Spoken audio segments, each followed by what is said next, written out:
Hello बच्चों, I am Brajesh Mishra and your botany faculty. और last time हमने जो चैप्टर स्टार्ट किया था उसका नाम था strategies for enhancement in food production. ठीक है, इसके बारे में कुछ हमने बेसिक नॉलेज को गेन किया था और उसके आगे हम उसको फर्दर प्रोसीड करते हैं। और इस चैप्टर में हम लोगों ने जैसे जीनोटाइप फिनोटाइप को जिसकी टर्मिनोलॉजी सीखी थी, तो आज मैं एक चीज़ और थोड़ा इसके आगे बताना चाह रहा हूँ। जैसे लाइन क्या होता है, प्योर लाइन क्या होता है। बेटा जैसे आप इधर देखेंगे कि ये लाइन और दोनों में एक वर्ड एक टर्म और आता है प्योर लाइन। दोनों में क्या डिफरेंस है? लाइन क्या होता है बेटा, कोई भी एक प्लांट की वैरायटी है, उसके एक पर्टिकुलर जीन के जितने भी एलील वाले जो प्लांट मौजूद होंगे उसको हम लाइन में कंसिडर करेंगे। और प्योर लाइन क्या होता है? प्योर लाइन क्या होता है कि जिससे कि कोई भी प्लांट है वो अगर होमोजाइगस कंडीशन है और सेल्फ पॉलिनेटेड प्लांट वो होते हैं तो हम उसे प्योर लाइन में बोलते हैं। जैसे आपने 10th क्लास में हेरिडिटी वाले चैप्टर में पढ़ा होगा, हेरिडिटी वाले में, जिसमें कि मेंडल वाला जो एक्सपेरिमेंट था उसमें वहाँ पर भी आपने लाइन और प्योर लाइन पढ़ा होगा। प्योर लाइन वही होते हैं होमोजाइगस, जैसे कि आपने टॉल प्लांट देखा था, ये तो ये वाला टॉल वाला प्लांट देखा था, या फिर ड्वार्फ वाला प्लांट देखा था। तो उसके जो जीन थे तो वो थे, जैसे कि ये वाला है आपका टॉल प्लांट के लिए है, तो ये होमोजाइगस कंडीशन है, डोमिनेंट है, और ये होमोजाइगस है और ये रिसेसिव है। ठीक है, यहाँ पर हेट्रोजाइगस की बात नहीं हो सकती केस में, प्योर लाइन वाली में। और हेट्रोजाइगस वाली बात किस में होगी? आपके लाइन वाले केस में हम यूज़ करते हैं। अब बेटा जो नेक्स्ट आएगा हम उसके बारे में डिस्कस करेंगे। जैसे कि इधर देखें, आप बात किसकी कर रहे थे? हम लोग बोल रहे थे कि अब स्टेप्स फॉर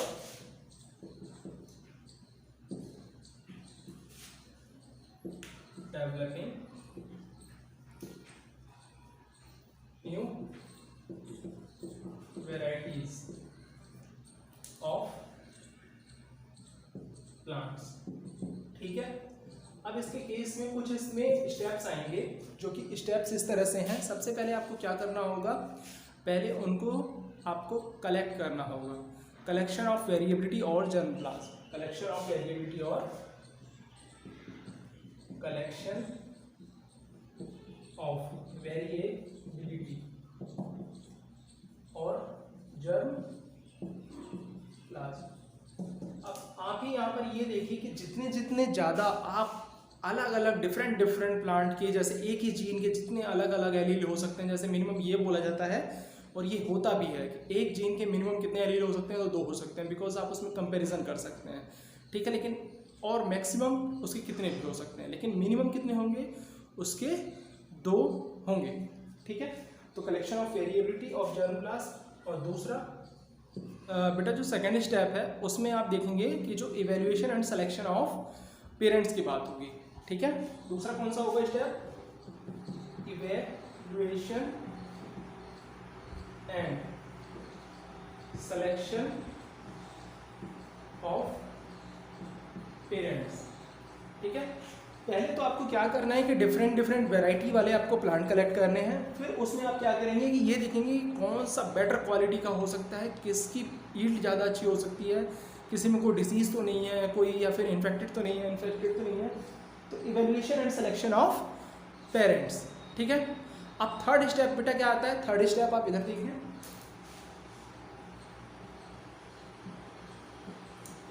क्रॉस हाइब्रिडाइजेशन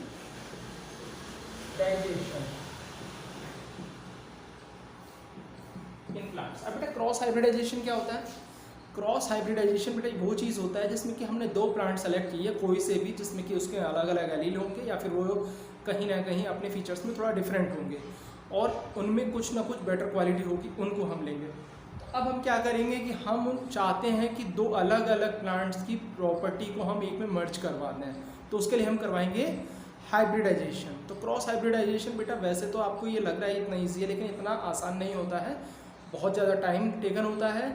और करीब आप इसमें 1000 केसेस जब आप करते हैं, 1000 जब प्रोसेस करते हैं, तो उसमें बहुत जाके मिनिमम मतलब गिनती में कुछ नंबर्स में ही वो सक्सेसफुल हो पाते हैं, बाकी फ्लॉप हो जाते हैं या फिर फेल हो जाते हैं। तो इसलिए बहुत ज़्यादा जो क्रॉस हाइब्रिडाइजेशन प्रोसेस है ये कैसा है बेटा? ये तो बहुत ज़्यादा ये टाइम कंज्यूमिंग है, इसमें बहुत ज़्यादा टाइम लगता है और टीडीएस प्रोसेस है। और टीडीएस प्रोसेस मीन्स क्या है? मतलब बहुत ज़्यादा थका देने वाला, मतलब आदमी ऊब जाएगा, बोर हो जाएगा कि ये हम क्या कर रहे हैं, लेकिन फिर भी हमें प्रोड्यूस करना है और एक बेटर क्वालिटी हमें अपनी जनरेशन को देनी है। अगर हम बात करें तो हाइब्रिडाइजेशन क्या होता है, तो हाइब्रिडाइजेशन बेटा एक ऐसा प्रोसेस है जिसमें कि हम अलग अलग प्लांट को उनको मर्ज करवाते हैं, उनके बीच में रिप्रोडक्शन प्रोसेस को फॉलो करवाते हैं। ठीक है, अब इसी में मैं थोड़ा और भी स्टेप है, लेकिन हम थोड़ा अभी हाइब्रिडाइजेशन को बता देना चाहते हैं। तो हाइब्रिडाइजेशन के बारे में देखें आप कि हाइब्रिडाइजेशन बेटा 4 तरह के होते हैं। ठीक है, कौन कौन से होते हैं मैं उसे अभी बता रहा हूँ। यहाँ पर आप देखें types of hybridization, types of hybridisation.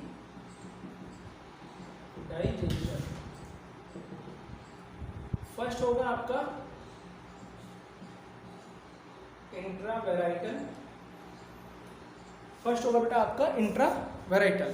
तो इंट्रावेराइटल बेटा पहले आप समझें इंट्रावेराइटल क्या होता है। इंट्रावेराइटल का मतलब ये होता है कि एक ही वैरायटी में जब अलग अलग प्लांट जो थोड़ा सा उनमें फीचर डिफरेंट हो, हम तो अलग अलग प्लांट में क्रॉस करवाते हैं, तो हम उस तरह के हाइब्रिडाइजेशन को क्या बोलते हैं, इंट्रावेराइटल।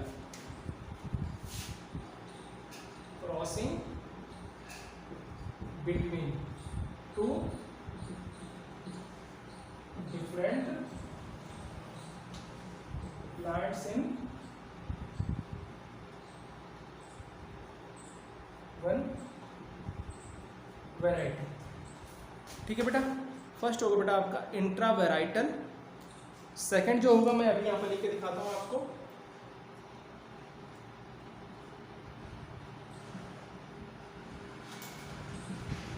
इंटरवेराइटल। थर्ड होगा आपका इंटर स्पेसिफिक, और फोर्थ होगा आपका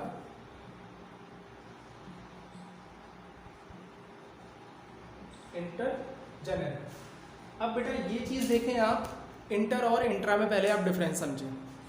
इंट्रा क्या होता है कि एक तरह से खुद में ही होता है, कोई भी एक, जैसे आपने बोला कि इंट्रा फैमिली, उसी फैमिली की बात होगी। अब बोलेंगे इंटर फैमिली तो दो अलग अलग फैमिली की बात होगी। क्लियर हो गया। ऐसे ही अगर हम इधर देखें तो इंट्रावेराइटल देखा आपने, एक ही वैरायटी की दो अलग अलग प्लांट में हमने किया था। फिर आपने देखा इंटरवेराइटल, यानी कि दो अलग वैरायटी के प्लांट में हम क्रॉस करने जा रहे हैं, और इसको हम क्या बोल सकते हैं, इसका दूसरा नाम हो सकता है आपका intra specific. Intra specific, clear होगा। इंट्रा स्पेसिफिक यानी कि एक स्पीसीज के तो अलग अलग वैरायटी के प्लांट में होगा। ठीक है, between two different varietal plant of same species. Clear हुआ। अब बेटा आता है थर्ड इंटर स्पेसिफिक। इंटर से मतलब बात हो गया कि अलग, तो इसमें जो आप क्रॉस करवाएंगे दो अलग अलग स्पीसीज के प्लांट में क्रॉस करवाएंगे, दो अलग अलग प्लांट के स्पीसीज में क्रॉस करवाएंगे, तो इसका नाम क्या हो जाएगा, क्रॉसिंग बिटवीन टू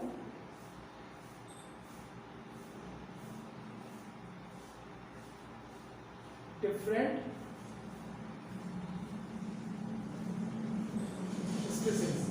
ठीक है, अब आता है इंटर टू डिफरेंट स्पीसीज, और अगर हम इसे आगे और एक्सटेंड करें तो two different species of same genera. Same genera यानी एक ही जीनस के, आपको पता होगा एक जीनस में एक से ज्यादा स्पीसीज होती हैं और हो सकती हैं। क्लियर हो गया। तो हमने ये बोला कि एक ही जेनेरा के दो अलग अलग स्पीसीज के प्लांट में क्रॉसिंग जब होगी तो हम उसे क्या बोलेंगे, इंटर स्पेसिफिक। और इंटर स्पेसिफिक क्या मतलब हो जाएगा, एक ही स्पीसीज के दो अलग अलग वैरायटी में। क्लियर, आप इस चीज को बहुत बारीकी समझें। फिर आता है इंटर जेनेरिक। इसका सीधा सा मतलब है कि दो अलग जेनेरा वाले, दो अलग जीनस के जो प्लांट होंगे, हम अब स्पीसीज से भी ऊपर उठ चुके हैं, हम अब जीनस की बात कर रहे हैं, तो दो अलग जेनेरा वाले प्लांट में अगर क्रॉस करवाया जाता है तो उस क्रॉस को या उस हाइब्रिडाइजेशन को क्या बोलते हैं, इंटर जेनेरिक। तो crossing between two different plants of different genera. Clear हुआ बच्चों, समझ में आ गया। अब इसके आगे की बात हम बताने जा रहे हैं कि अब ये आपने ये देखा कि इस तरह से हाइब्रिडाइजेशन किस तरह से प्रोसेस पॉसिबल होता है, लेकिन हाइब्रिडाइजेशन प्रोसेस के टाइम पे बेटा बहुत सारी प्रॉब्लम आपको देखने को मिलेंगी, जिसमें कि एक होता है कि अगर मान लीजिए प्लांट यूनिसेक्सुअल है तब क्या होता है, बाइसेक्सुअल है तब क्या होता है। ठीक है, अगर यूनिसेक्सुअल है, यूनिसेक्सुअल का मतलब क्या होता है, खाली उसमें एक तरह की फ्लावर है, दो तरह के फ्लावर नहीं है, तो उसमें आपको क्या करना होता है, बैगिंग नाम का एक वर्ड होता है, बैगिंग बताता हूँ मैं क्या होता है। और अगर वो बाइसेक्सुअल है तब क्या होता है, यूनिसेक्सुअल फ्लावर, यूनिसेक्सुअल फ्लावर, और दूसरा मैंने अभी क्या बोला, बाइसेक्सुअल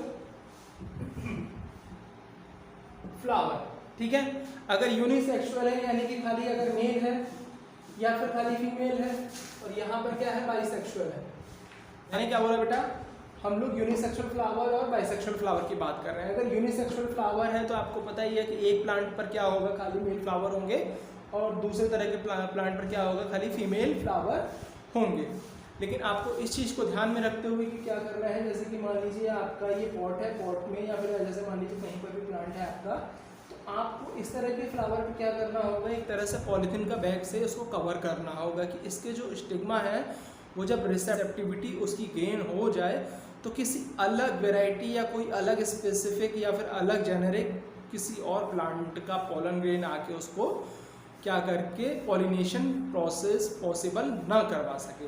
ठीक है, तो पॉलिनेशन प्रोसेस ना करवा पाए इसलिए हम उसे क्या करते हैं, बैगिंग कर देते हैं। ठीक है, हम लोग क्या, मैं क्या यूज वर्ड में कौन सा वर्ड यूज़ कर रहा हूँ, मैं बोल रहा हूँ आपको बैगिंग। बैगिंग का मतलब क्या होता है कि हम फीमेल फ्लावर को कवर कर देते हैं, और जब वो रिसेप्टिव हो जाएगा उसका स्टिग्मा, ठीक है, कि जो पॉलन ग्रेन को लेने लायक हो जाएगा, उसको रिसीव करने के लायक मैच्योर हो जाएगा, तो हम फिर वहाँ पर क्या करके उसके पॉलन ग्रेन को वहाँ पर डस्टिंग करवा देंगे। डस्टिंग यानी कि पॉलन ग्रेन को उस पर स्प्रे कर देंगे, जिस मेथड से भी हम उसके ऊपर पुट करवाने के बाद फिर उसको हम अगेन कवर कर देंगे, फिर से रीबैक कर देंगे। ठीक है, तो ये होता है यूनिसेक्सुअल फ्लावर का केस। हम इस तरह से इसमें हाइब्रिडाइजेशन प्रोसेस फॉलो करवाते हैं। अब बात आती है बाइसेक्सुअल फ्लावर। बाइसेक्सुअल फ्लावर में हमें थोड़ा दिक्कत आती है कि उसमें तो मेल फीमेल दोनों ही हैं, तो हम उनमें ये चीज़ ध्यान रखते हैं कि उसमें सेल्फ पॉलिनेशन प्रोसेस पॉसिबल ना हो पाए। तो उसके लिए हम क्या करेंगे, हम उनको रोकेंगे। और रोकेंगे जैसे कि मान लीजिए आपका ये प्लांट है, इसी में आपका ये जैसे कि इस तरह से ये आपका स्टेमन है और यहाँ पर ये आपका स्टिग्मा है। अब इसी में से तो आपका मेल भी है और फीमेल भी है, तो हम क्या करेंगे, यहाँ पर एक फोर्सेप आता है इस तरह से, ठीक है, हम इस क्लिप टाइप से यानी चिमटी जैसे उससे क्या करेंगे, हम इसको स्टेमन को यहाँ से रिमूव कर देंगे। और इस प्रोसेस का नाम क्या हो जाता है बेटा, इसका नाम हो जाता है इमेस्कुलेशन। इमेस्कुलेशन मैस्कुलिन वर्ड से आप जानते हो कि मैस्कुलिन वर्ड किसके लिए यूज़ किया जाता है, मेल के लिए यूज़ किया जाता है। तो इमेस्कुलेशन प्रोसेस में क्या होता है कि हम उस एंथर को वहाँ से रिमूव कर देते हैं और खाली उस प्लांट पर क्या छोड़ते हैं, खाली फीमेल फ्लावर्स को छोड़ते हैं। और फिर इसको जब रिमूव करने के बाद क्या करते हैं, हम इसको कवर अप कर देते हैं, यानी कि इससे पहले वाला जो वर्ड क्या यूज़ किया था हमने, बैगिंग का यूज़ किया था। तो फिर से हम एक ट्रांसपेरेंट पॉलीथीन बैग या फिर बटर पेपर उसका यूज़ करके उसे हम कवर कर देते हैं और इस प्रोसेस को बोलते हैं बैगिंग। क्लियर हो गया।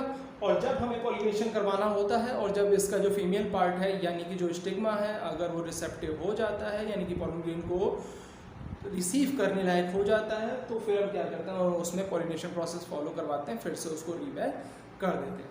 तो आपको ये समझ में आया हाइब्रिडाइजेशन प्रोसेस छोटा नहीं है, किस तरह से किया जाता है, हमने आपको दोनों चीज़ें बताई हैं। क्लियर हो गया। जैसे कि इसमें यूनिसेक्सुअल फ्लावर के केस में और बाइसेक्सुअल फ्लावर के केस में किस तरह से हाइब्रिडाइजेशन प्रोसेस होता है, हमने आपको वो चीज़ बताने की कोशिश की है, आपको इमेस्कुलेशन बताया है, बैगिंग बताया है। क्लियर हुआ। और यूनिसेक्सुअल फ्लावर में और बाइसेक्सुअल फ्लावर में हाइब्रिडाइजेशन प्रोसेस को इस तरह से फॉलो करवाते हैं, आपको क्लियर हो गया हो। हाँ तो बेटा हम लोगों ने 3 स्टेप समझ लिए थे, अब आएगा नंबर अगला जो है वो 4th स्टेप है। 4th स्टेप आप इधर से ध्यान से देखें कि 4th स्टेप है आपका सिलेक्शन ऑफ सुपीरियर रिकॉम्बिनेंट्स। और 5th स्टेप जो आपका बच जाता है वो क्या है, टेस्टिंग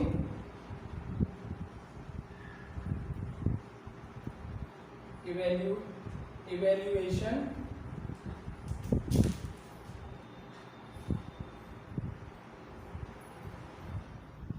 and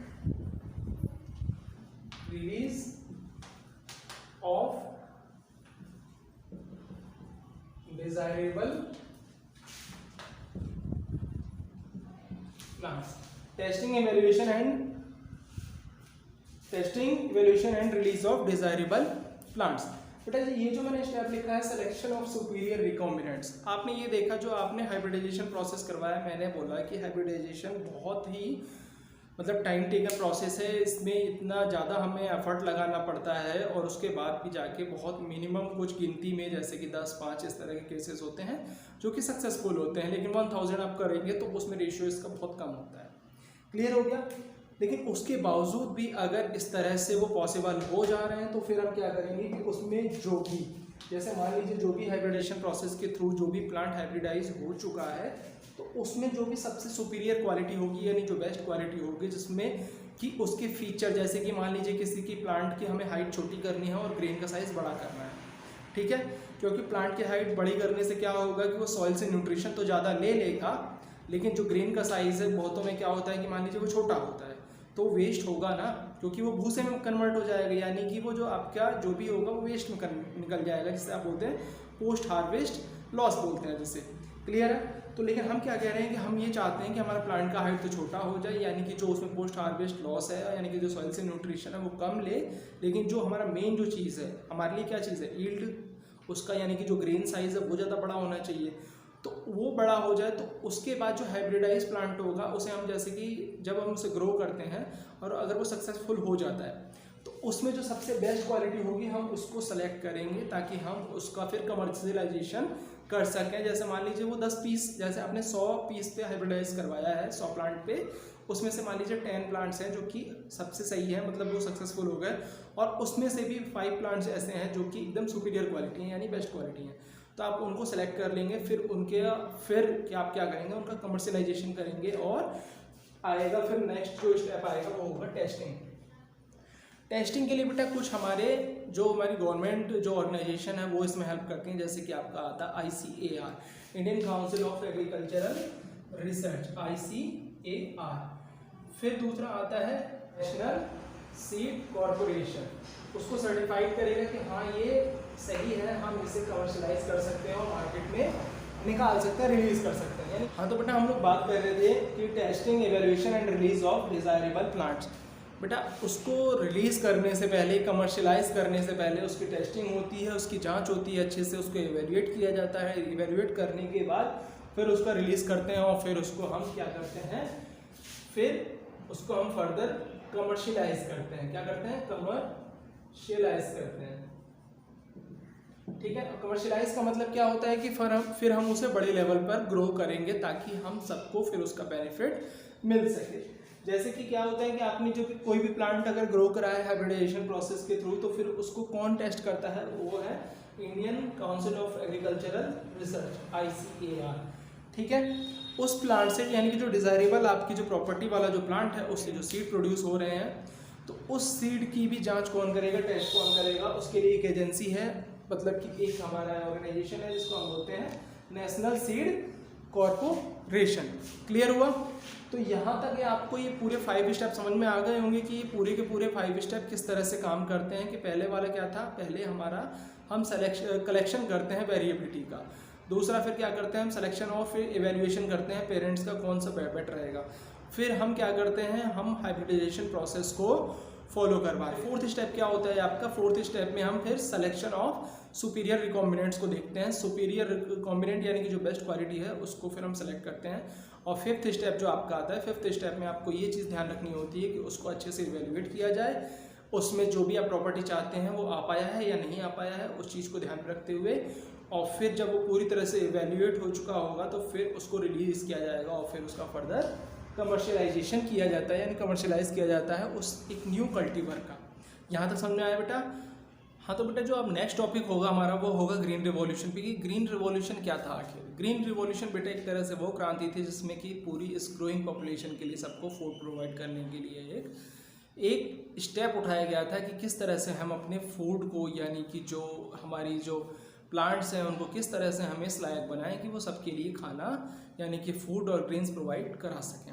ये दौर था बेटा, ये टाइम था 1960 के टाइम का, यानी कि मिड 1960 के टाइम से, और लेकिन ये वहाँ से लेके और फिर ये 2000 तक, सन 2000 तक वहाँ तक इसमें काम किया गया, और तरह तरह के जो केमिकल फर्टिलाइज़र, पेस्टिसाइड वगैरह इनको यूज़ करके, ताकि पेस्टिसाइड का यूज़ इसलिए किया गया क्योंकि जो कुछ इंसेक्ट होते हैं या फिर जो माइक्रोब्स होते हैं वो क्या करते हैं कि हमारी जो भी प्लांट होते हैं उनको नुकसान पहुंचाते हैं। उनको किल करने के लिए हम क्या करते हैं, पेस्टिसाइड यूज़ करते हैं। बिकॉज अगर आप ये यूज़ नहीं करेंगे तो उनसे कम 10 से लेकर 25 और 30% तक हमारी ईल्ड पर उनका असर देखने को हमें मिलता है।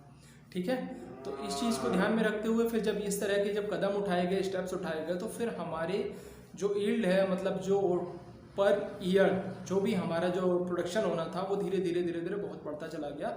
जैसे स्टार्टिंग में गेहूं का प्रोडक्शन 11 मिलियन टन था, तो वो बाद में जाके वो 73 मिलियन टन हो गया। तो इस तरह से आप देखिए कि कितना ज़्यादा मतलब इंक्रीमेंट हुआ, लेकिन उसके साथ में कुछ हमारे मतलब प्रॉब्लम भी आ रही थी, जैसे कि वो पेस्टिसाइड वगैरह का बहुत ज़्यादा एक्सेस अमाउंट यूज़ हो रहा था, जो हमारा सॉइल की जो प्रोफाइल है वो भी ख़राब हो रही थी।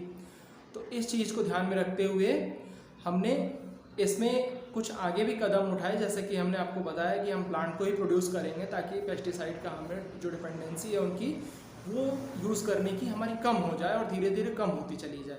ठीक है, तो जो ग्रीन रिवॉल्यूशन के लिए जो हम बात कर रहे हैं, तो ग्रीन रिवॉल्यूशन के टाइम पर उसमें क्या किया गया कि जो प्लांट प्रोड्यूस किए जा रहे थे तो उसमें कुछ चेंजेस किए जाने लगे। कुछ चेंजेस जैसे कि आपका सेमी ड्वार्फ प्लांट को ग्रो करना शुरू किया गया। सेमी ड्वार्फ कैसे हुआ, वो हाइब्रिडाइजेशन प्रोसेस के थ्रू ही हुआ। सेमी ड्वार्फ में जैसे कि आपका सेमी ड्वार्फ राइस हो गया, ठीक है, सेमी ड्वार्फ आपका वीट हो गया। तो अभी मैंने जो थोड़ी देर पहले जो आपको एक चीज़ बताई थी कि हमारा जो प्लांट है वो प्लांट का साइज पहले की तरह लंबा ना हो कि छोटा हो, यानी कि सेमी हो, एकदम ज़्यादा भी छोटा ना हो, और जो ग्रेन का साइज है वो बड़ा होना चाहिए। उससे क्या होगा कि जो हमारी ईल्ड है वो बढ़ जाएगी। और पहले क्या था कि इसमें जो ग्रेन का साइज था छोटा था, उससे हमारी ईल्ड ज़्यादा नहीं आती थी। लेकिन अभी आप देखें दोनों आपको फिगर से आपको साफ अंदाज़ा हो जाएगा कि किस तरह से काम किया गया ग्रीन रिवॉल्यूशन के टाइम में। क्लियर हो गया? तो सेमी ड्वार्फ प्लांट को प्रोड्यूस करके ग्रो करवा के हमारी ईल्ड को बढ़ाया गया। जैसे सेमी ड्वार्फ राइस हो गया, सेमी ड्वार्फ वीट हो गया, मेज हो गया, इस तरह का प्रोडक्शन को बढ़ावा दिया गया। ग्रीन रिवॉल्यूशन की अगर हम बात करें तो ग्रीन रिवॉल्यूशन में ही जैसे कि इन नॉर्थ इंडिया में और साउथ इंडिया में अलग अलग तरह के शुगर केन की खेती हो रही थी। एग्रीकल्चर अलग अलग टाइप का हो रहा था। जैसे कि नॉर्थ इंडिया में सैकेरम बारबेरी नाम से एक प्लांट था, उसे ग्रो किया जा रहा था वो शुगर कैन का। और उधर साउथ इंडिया में सैकेरम ऑफिसिनेरम ग्रो किया जा रहा था। ठीक है, इधर यहाँ पर लिख देता हूँ उसको, क्योंकि कुछ एग्जांपल आपको याद होने चाहिए क्योंकि वो बहुत ज़रूरी होते हैं। जैसे कि मैं यहाँ पर वर्ड यूज़ कर रहा हूँ सैकेरम बारबेरी, और दूसरा कौन सा था, सैकेरम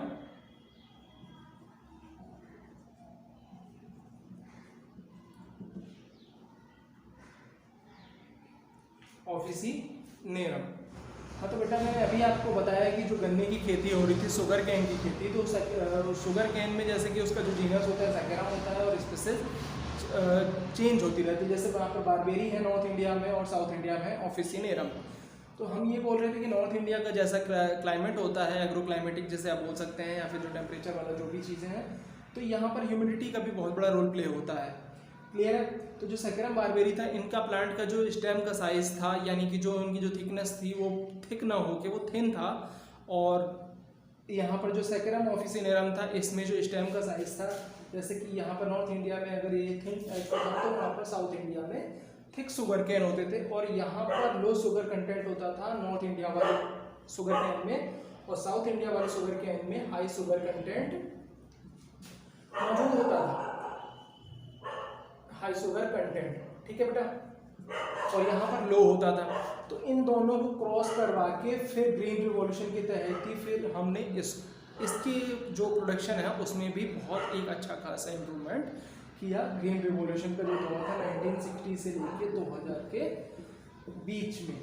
ठीक है, तो इसमें बहुत ज़्यादा मतलब आप कह सकते हैं कि रिमार्केबल इम्प्रूवमेंट हमें देखने को मिला। और इसके आगे भी अभी प्रोसेस चल रहा है, लेकिन इसके बस एक ही ड्रॉबैक था ग्रीन रिवॉल्यूशन वाले में कि इसमें पेस्टिसाइड रेसिड्यू रहता था, प्लांट में कंटेंट रहता था, और वो जो कि क्या होता है कि आपकी बॉडी के लिए और जो ह्यूमंस या फिर दूसरे ऑर्गेनिज्म जो खाते हैं, जैसे फूडर हो गया, हमारे जो मवेशी यानी कि जो कैटल्स खाते हैं, उनके लिए भी हेल्थ के लिए वो अच्छी चीज़ नहीं है। तो उस चीज़ को ध्यान में रखते हुए कि अभी की जो प्लांट ब्रीडिंग प्रोसेस है वो डिसीज़ रेजिस्टेंस बनाई जा रही है। डिसीज़ रेजिस्टेंट का मतलब क्या होता है?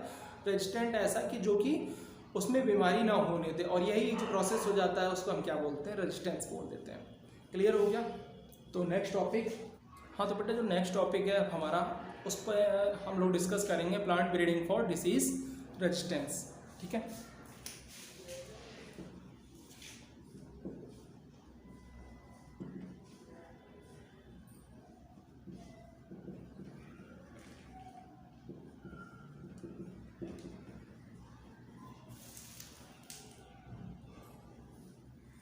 Plant breeding for disease resistance मतलब कि हम इस तरह के प्लांट को प्रोड्यूस करेंगे, उनकी ब्रीडिंग इस तरह से सक्सेसफुल बनाएंगे कि वो डिसीज रेजिस्टेंट हो ऑटोमेटिकली, यानी कि जो उनका जीनोटाइप है वो इस तरह का हो कि वो मतलब हमें पेस्टिसाइड का जो डिपेंडेंसी है हमारी वो धीरे धीरे कम हो जाए, और वो ऑटोमेटिकली जैसे कि कोई अगर इंसेक्ट उनको खाने आए तो वो किल हो जाए। ठीक है, में अगर कोई भी डिसीज़ अगर होता है तो उसके लिए कुछ फैक्टर रेस्पॉन्सिबल होते हैं, उसके लिए 3 फैक्टर्स रेस्पॉन्सिबल हैं। Plant disease depends on 3 factors. जैसे कि उसमें सबसे पहला नाम आएगा होस्ट जीनोटाइप। होस्ट बेटा वो है, वो जो ऑर्गेनिज्म जिसमें कि उसे हम ग्रो करवा रहे हैं या फिर उसको एक तरह से शेल्टर मिल रहा है, यानी कि आपका प्लांट भी हो सकता है, वो भी ऑर्गेनिज्म ही बोला जाएगा। और आपका पेस्ट जीनोटाइप,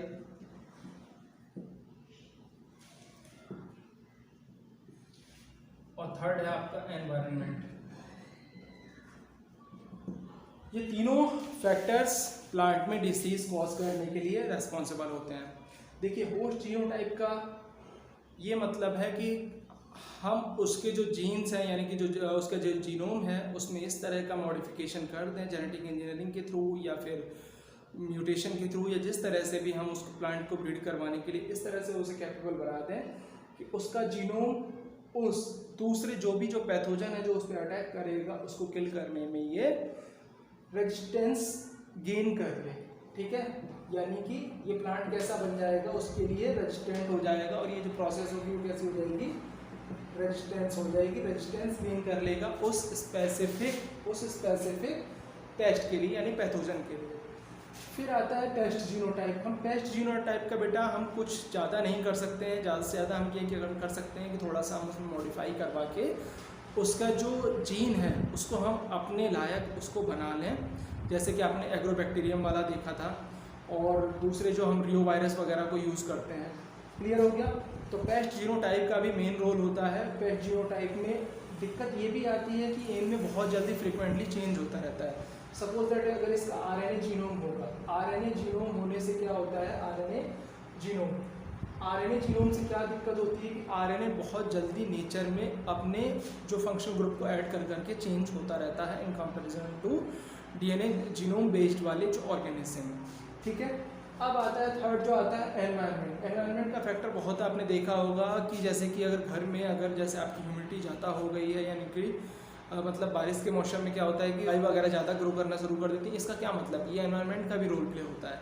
अगर मान लीजिए कहीं कहीं पर जैसे कि बहुत ज़्यादा हॉट क्लाइमेट है तो हो सकता है कि वहाँ पर जो उस तरह के माइक्रो वर्क ना कर पाएँ जो कि आपकी ह्यूमिड एरिया में काम करते हैं। तो आपका होस्ट जीनोटाइप, पेस्ट जीनोटाइप और एनवायरनमेंट, ये तीनों ही मिलकर रोल प्ले करते हैं। जैसे कि जो डिसीज़ कॉज कर रहे हैं ये जो माइक्रो ऑर्गेनिज्म है, जैसे पेस्ट या पैथोजन जो भी हो सकते हैं, तो ये अलग अलग तरीके से हो सकते हैं। जैसे कि ये जो पेस्ट है आपके, ये फंगाई भी हो सकते हैं, बैक्टीरिया भी हो सकते हैं, और आपके ये वायरस भी हो सकते हैं। फंगाई से जैसे आपने सुना होगा early blight of potato,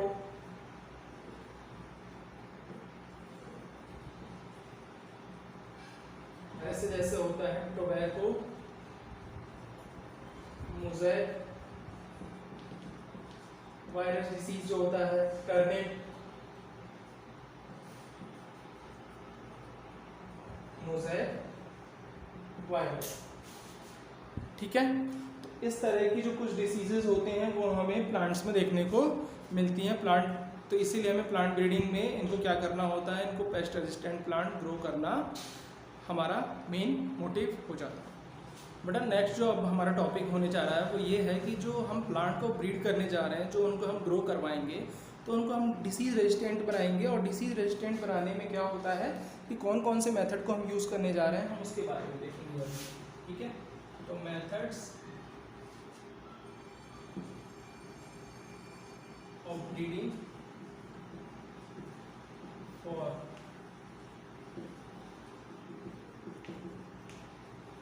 disease resistance. Conventional breeding में क्या करना होता है, कन्वेंशनल ब्रीडिंग में हमें सबसे पहले ये ध्यान देखना होता है कि हम पुराने तौर तरीकों के हिसाब से काम करते हैं। तो हमें जो जर्म प्लाज्म होता है उनको पहले हम क्या करेंगे, उनकी स्क्रीनिंग करेंगे, यानी कि हम उनको चेकआउट करेंगे कि कौन सा सही प्लांट है या फिर किस में मतलब जो डिसीज रेजिस्टेंट प्लांट है। ठीक है, तो स्क्रीनिंग,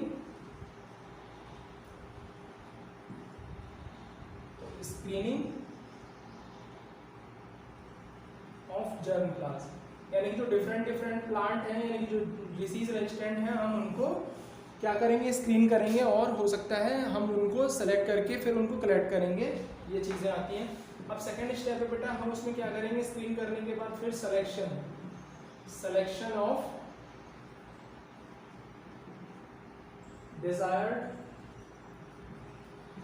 वेरिएबल्स। उसमें जो अलग अलग जो हमारे वेरिएबल जो प्लांट होंगे हम उनको सेलेक्ट करेंगे।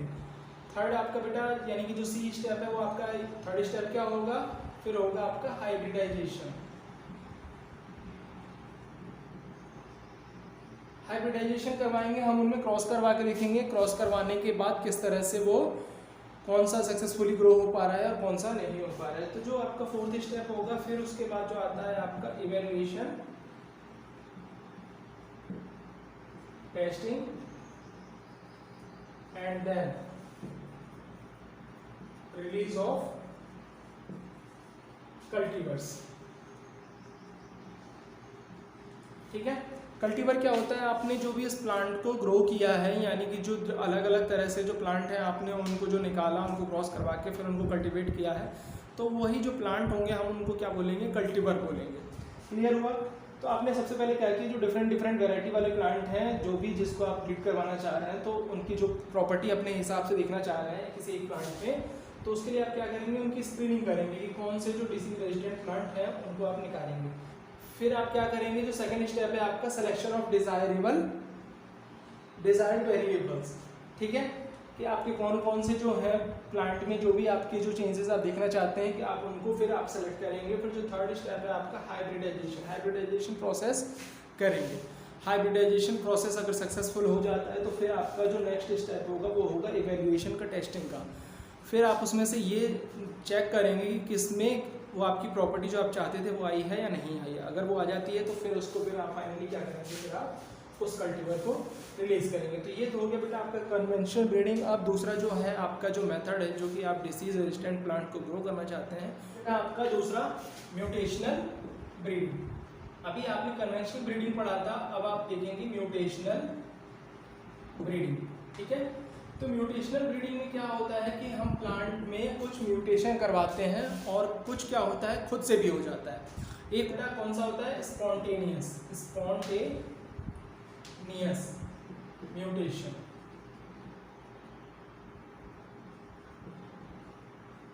और दूसरा कौन सा होता है बेटा आपका इंड्यूस्ड म्यूटेशन।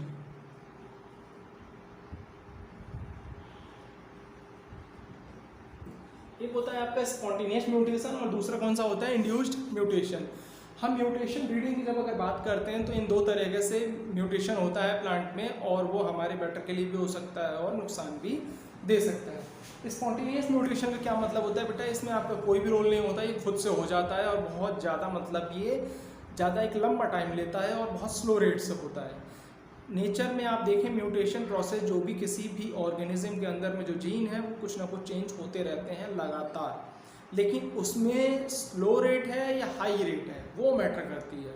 अगर स्लो रेट है तो वो धीरे धीरे होगी और बहुत लंबा टाइम लेगी और आप उसे ईजिली नोटिस नहीं कर सकते, लेकिन जो हायर रेट से होती है उसी को आप क्या बोलते हैं, जैसे कि कैंसर वगैरह ये जो बीमारियाँ होती हैं आप उसे उसी के अंदर में देखते हैं कि म्यूटेशन प्रोसेस के थ्रू भी हो जाता है जो उनके जीनोम में होता है। तो स्पॉन्टेनियस म्यूटेशन में क्या होता है कि ये बहुत ज़्यादा स्लो रेट से होता है। स्लो रेट से होगा तो ऑब्वियस सी बात है टाइम टेकन होगा।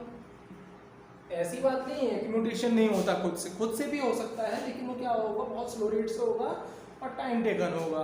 तो हो सकता है कि जो आपकी नीड है यानी कि जो आपके हिसाब से कि मतलब आप उसे अपने एनुअल रिकॉर्ड के हिसाब से अगर उसे आप चाहते हैं तो हो पाए या ना हो पाए वो बात की बात है, लेकिन स्पॉन्टेनियस म्यूटेशन भी हमें नेचर में देखने को मिलती है। दूसरे आते हैं आपका जो दूसरा जो है म्यूटेशन का टाइप वो है इंड्यूस्ड म्यूटेशन। इंड्यूस्ड म्यूटेशन का मतलब क्या है, आप किसी भी ऑर्गेनिज्म यानी कि जो प्लांट है आपका जो डिजायर्ड प्लांट है आप उसमें चाहते हैं कि इस तरह से म्यूटेशन हम करवाते हैं और फिर वो हमारा जो डिज़ायर्ड जो फीचर है कैरेक्टरिस्टिक हमें देखने को मिल जाए। जैसे कि सपोज दैट हम लेके बात कर रहे हैं, हमारा मोटो क्या चीज़ है, डिसीज रेजिस्टेंट प्लांट बनाने का हमारा मेन मोटो हम लेके चल रहे हैं। तो इंड्यूस्ड म्यूटेशन बेटा किस तरह से हो सकता है, एक तो आपका ऐसा केमिकल फैक्टर हो सकता है और एक फिजिकल फैक्टर, और जिस फैक्टर की वजह से म्यूटेशन होता है उसे हम क्या बोलते हैं, म्यूटाजन। क्या बोलते हैं, म्यूटाजन। म्यूटाजन क्या होता है, जिसकी वजह से म्यूटेशन प्रोसेस पॉसिबल हो पाती है। शायद इधर से ना दिख रहा हो इसलिए मैं इधर आ गया हूँ।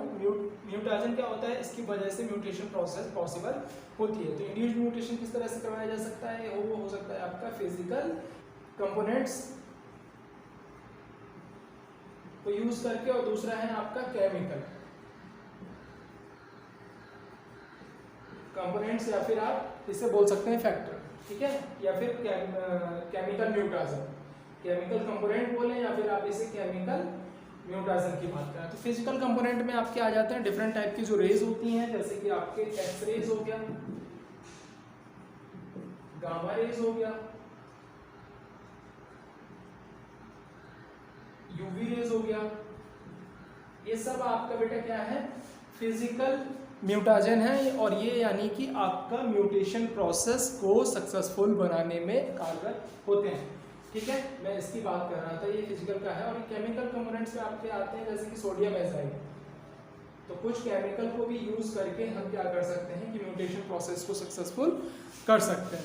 तो हम लोग इंड्यूस्ड म्यूटेशन की बात क्यों कर रहे थे कि सपोज दैट हमें कोई भी प्लांट को डिसीज रेजिस्टेंट बनाना है, तो हम इस तरह से इन फैक्टर्स को यूज़ करके यानी कि इन म्यूटेशंस को यूज़ करके हम उनमें म्यूटेशन करा सकते हैं किसी भी एक फैक्टर को लेके, और वो जो हमारा फीचर जो हमें चाहिए वो अगर उसमें म्यूटेशन के प्रोसेस से अगर वो सक्सेसफुल हो जाता है तो आपको वो देखने को मिलेगा।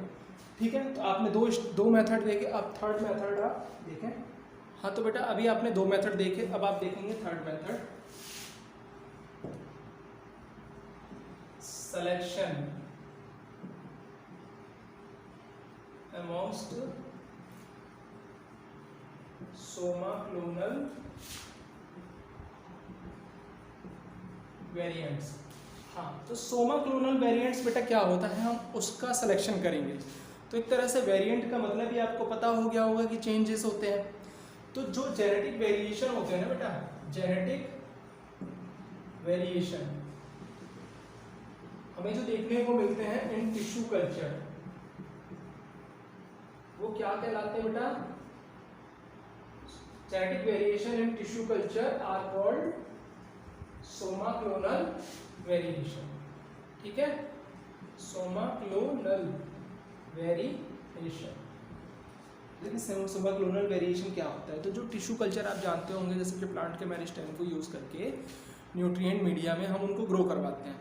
ठीक है, तो जब ग्रो करवाते हैं तो उसमें भी कुछ प्लांट में जो क्या होता है, कुछ वेरिएशन हमें देखने को मिलता है। कुछ तो बहुत एकदम क्लोन होते हैं और कुछ उनमें चेंजेस हमें देखने को मिलते हैं। जहाँ पर हमें जेनेटिक मेकअप में अगर थोड़ा चेंज देखने को मिलेगा तो उसी को हम क्या बोलते हैं, उनमें जेनेटिक वेरिएशन होता है और उसे हम बोलते हैं सोमा क्लोनल वेरिएशन। तो हम फिर उनका सिलेक्शन करते हैं और उन वेरिएंट्स को यूज़ करते हैं।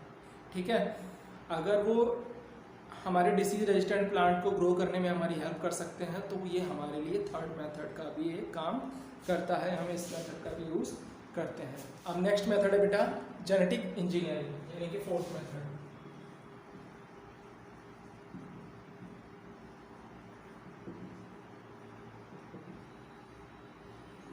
तो बेटा नेक्स्ट जो हमारा मेथड है वो है हमारा जेनेटिक इंजीनियरिंग। जेनेटिक इंजीनियरिंग क्या होता है बेसिकली कि हम प्लांट के जीनोटाइप को इस तरह से चेंज कर देते हैं कि जो पेस्ट या पैथोजन स्पेसिफिक जो उस पर अटैक करते हैं, यानी कि जो इन्फेक्ट करते हैं, तो उसके बाद उनके जीन्स का इस तरह का असर हो कि जो उनको नुकसान ना करके वो फिर किसको किल करने में हेल्प करें प्लांट की, वो पेस्ट या पैथोजन की अगेंस्ट उनको, मतलब उनके अटैक से बचाने के लिए हम प्लांट के जीनोटाइप में चेंज कर देते हैं थ्रू जेनेटिक इंजीनियरिंग। इसीलिए इस टेक्नोलॉजी को हम बोलते हैं जेनेटिक इंजीनियरिंग, बिकॉज ये आपके जीन्स में अल्टरेशन कर सकता है, ठीक है, आपके, हमारे या फिर प्लांट के। क्या समझ में आ गया बेटा आपको? अब इसके बाद जो भी नेक्स्ट टॉपिक होगा उसका अलग वीडियो।